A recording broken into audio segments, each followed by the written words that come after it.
Subscribe kanal YouTube Toba TV dan nyalakan loncengnya. Tinggalkan like dan komennya, jangan lupa di-share ya. Lisisian Polres Tanakaro manakup opat halakna di Surapangga di Serabani Sibolis. Sian opat halaki adong do dapok ni polisi 10 kilo Rabani Sibolis naung mahiang. Marhite atorangani polisi Rabani Sibolis na 10 kilo i ditahi do lahoga di soni tarsangka tu Pulau Jawa. Mulane ditakut polisi dosa halak tarsangka na margoa Riki Gustiam pangisini luat Binjai na ditakup di kecamatan Kabanjahe. Sian si Riki dapok ni polisi 20 kilo Rabani Sibolis. Sian hatorangani si Riki ditakup polisi mamuse tarsangka na asing na margoar Suhendi Saputra sia jabuna na adong di kecamatan Kabanjahe.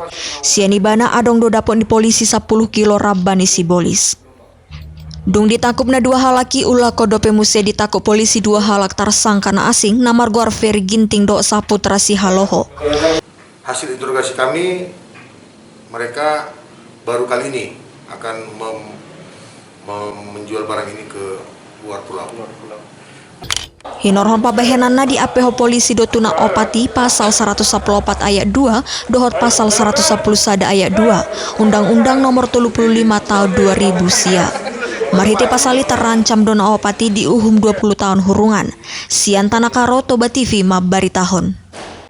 Saksikan program Toba TV dan live streaming Toba News di channel YouTube Toba TV.